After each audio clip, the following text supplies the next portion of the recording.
Yang ini adalah DIY featherboard. DIY featherboard ni saya hasilkan daripada mesin 3D printer.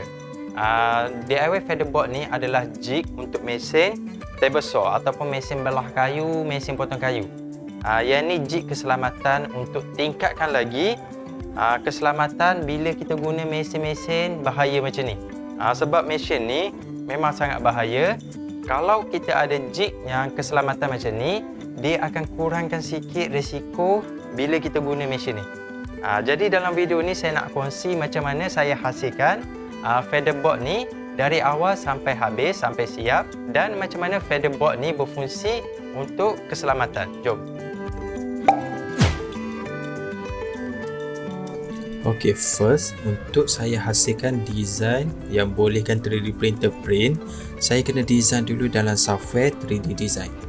Software yang saya guna ni untuk 3D design nama dia Fusion 360, Autodesk Fusion 360. Okay, jadi saya buat dulu dia punya base macam ni, dan dia punya jari, dan yang ni lubang untuk letak skru. Saya bagi cantik sikit, saya letak saya punya nama produk, nama barang, dan saya buat slider. Lepas dah siap slider ni, saya design pula dia punya tempat tombol dia. Saya buat 2 tombol. Bila dah siap kita punya design ni, saya nak cuba warna. Saya nak letak warna, saya nak tengok macam mana. Sebab bila nanti hasil akhir print, kita dah boleh bayang macam mana bentuk dia. Untuk body dia ni, saya nak pakai warna merah. Untuk dia punya slider dan tombol ni, saya nak letak warna hitam. Sebab saya ada filament warna hitam, merah, silver. Jadi saya rasa yang ni lebih sesuai, saya letak warna hitam. Ini pun sama warna hitam.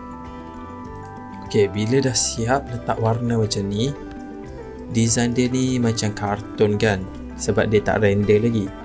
Kalau kita nak tengok hasil akhir macam mana, kita pergi dekat render dan bagi dia render kita punya design. Proses render ni dia cuba untuk hasilkan kita punya design ni macam real. Dia letak bayang-bayang semua, jadi mudah untuk kita bayang hasil akhir nanti. Ok, bila dah siap render, yang ni lebih kurang hasil akhir nanti. Saya rasa ok, saya nak terus print. Design ni saya kena save dan saya kena masukkan ke dalam software slicer ni. Software ni nama dia Ultimaker Cura. Fungsi dia untuk cincang kita punya design dari sekutu macam ni, convert kepada bahasa yang boleh 3D printer faham. Bahasa ataupun isyarat mesin 3D printer ni kita panggil sebagai G-code. Jadi dekat sini saya tekan slice, cincang balik dia punya design ni, dan dekat sini kita ada semua info, berapa lama dia print, berapa banyak bahan yang dia guna. Kalau untuk design ni 137 gram bersamaan dengan 45 meter. Yang ni ambil masa selama 8 jam. Sebenarnya yang ni ambil masa lama kalau kita print sambil kita tunggu depan mesin 3D printer. Tapi yang ni saya print, saya tinggal je, saya tidur.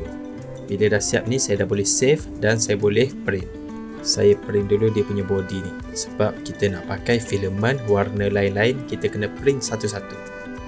Part untuk body ni dah siap, saya dah boleh cungkil daripada back dia ni.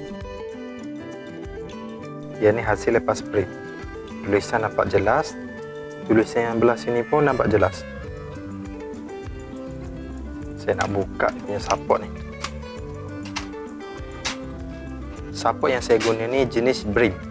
Dia macam lantai macam tu. Untuk support kita punya body ni masa print. Dekat bawah ni pun sama, saya pakai support juga. Okay, dah siap, tinggal bersihkan yang mana tersisa sikit je ni. Kalau tengok hasil print yang ni, bagi saya memang sangat lawa. Memang sangat halus dan detail. Dia punya fleksibel ni, bahagian sini pun memang cantik. Kita punya base body utama ni dah siap. Kita print dia punya tombol dengan dia punya slider pula. Saya nak tukar filament kepada filament warna hitam sebab tombol dengan slider ni saya nak guna warna hitam.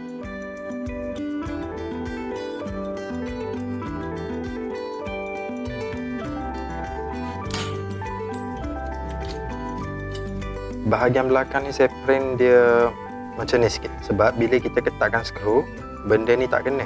dia kena bahagian sini je. Dia macam ada washer macam tu. Saya nak bersihkan dia punya slider pula. Dekat slider ni, bahagian bawah ni, dua ni saya dah buat lubang untuk kita letak skru yang ni. Saya masukkan je macam ni. Harapnya muat lah. Ui, ngam. Nasib baik lubang skru ni saiz dia ngam, masuk dengan cantik. Dah tak perlu adjust apa dah. Saya masukkan belah sini pula. Belah sini pun sama, boleh masuk dengan cantik. Dekat tombol dia ni, saya kena masukkan nut yang macam ni. Masukkan ke dalam lubang. Okey, cantik. Dia punya slider yang ada skru ni, saya masukkan dekat body dia ni. Macam ni. Okey, dan saya boleh masukkan tombol dia ni. Lagi satu tombol dekat bahagian atas. Okey, kita punya feather board ni dah siap. Dah ada rupa dah. Saya nak cuba pasang dekat table saw. Harapnya dia punya slider ni ngam dengan dia punya rail ni. Sebab biasa design pertama ataupun kita panggil prototype, dia akan ada masalah dengan saiz. Ni macam ketat sikit Ni macam kena paksa sikit. Dia boleh masuk tapi macam terlalu ketat. Saya nak adjust sikit bagi dia longgar sikit. Sepatutnya kalau nak lagi cun, biar dia longgar sikit. Tapi ni pun dah okey sebenarnya bagi saya, asalkan dia boleh masuk. Ni kita boleh adjust macam ni. Boleh kunci, dah tak gerak dah. Rail dia ni memang dah sedia ketat. Kalau dah kunci memang tak gerak. Kalau saya buka sikit boleh adjust tak? Nampaknya DIY feather board saya ni berjaya kalau tengok dia punya rupa ni. Tapi tak tahu lagi fungsi dia. Jom kita test. Saya nak belah kayu dan saya nak tengok feather board saya ni bekerja dengan baik tak. Untuk belah ni saya nak guna kayu yang dah kecil macam ni. Sebab kayu yang kecil ni memang akan ada masalah bila kita nak belah. Sebab yang kecil ni dia ringan. Dia senang untuk terpelanting ataupun kickback ke belakang macam ni. Kalau kayu besar dia berat sikit, kurang sikit resiko. Tapi resiko tetap ada. Saya boleh pasang fence untuk mesin table saw saya ni. Saya boleh kunci benda ni. Feather board ni saya kena adjust, saya kena tolak bagi dia tekan benda ni. Dan kita kunci. Feather board ni bila kita dah kunci, bila kita dah ketatkan dekat sini dia akan tekan kayu ke arah fence ni, ke arah kita punya guide untuk potong. Bila dia tekan, benda ni bila kita tolak ke depan memang mudah sebab dia punya design ni macam ni. Bila kita tarik ke belakang, dia sangkut. Dia susah sikit nak tarik. Dia jadi macam halangan sebab design ni bila kita tarik ke belakang, design jari dia ni akan ke belakang dan akan tekan lagi kayu kita ni supaya jangan patah balik. Yang ni fungsi utama feather board. Feather board ni akan tolak kayu kita ke arah guide ni, dia bagi rapat dan dalam masa yang sama design jari dia ni akan halang kayu kita ni daripada ke arah belakang macam ni. Tolak balik ke belakang. Kita tolak ke depan boleh, tapi tolak ke belakang dia sangkut sikit. Bila tolak ke belakang dengan laju, yang ni kita panggil sebagai kickback. Kickback ni paling ramai orang takut berlaku dekat table saw ni. Table saw ni memang mudah sangat kickback kalau tak ada fungsi-fungsi safety macam driving knife. Kickback ni jadi sebab mata table saw ni pusing laju ke arah sini dan terkepit. Dia tersepit dekat kayu ni. Bila tersepit dekat kayu, pada kelajuan yang laju, dia akan tendang balik kayu ni ke belakang. Bila kickback, memang tak boleh buat apa. Resiko untuk cedera tu memang sangat tinggi. Sebab tu kalau orang guna table saw, dia biasa potong macam ni. Bagi ruang belakang ni kosong. Kalau terjadi kickback, andai kata terjadilah, kita tak minta, kurang sikit risiko kena dekat anggota badan. Tapi dengan adanya beberapa fungsi safety yang ada dekat table saw ni, kickback ni sebenarnya kita dapat elak. Contohnya driving knife, feather board dan guna table saw dengan cara yang betul. Saya nak test dulu potong kayu. Saya nak naikkan bilik saya ni tinggi dengan kayu ni. Rendahkan sikit. Okey, cun. Saya nak guna vacuum ni untuk sedut habuk.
Okey, jadi yang ni fungsi featherboard.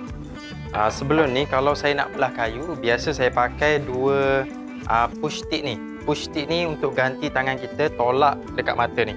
Bila kita pakai push stick ni, kalau kena kickback ataupun terkena mata ni, bukan tangan kita yang kena, tapi kayu ni yang kena.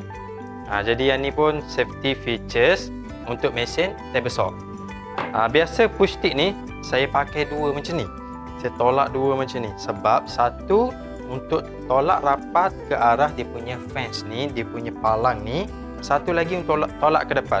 Jadi dia agak susah sikit kalau pakai dua. Kalau ada featherboard ni, saya tolak guna satu ni je. Dia lebih mudah sikit dan lebih yakin bila kita guna mesin-mesin yang bahaya macam ni.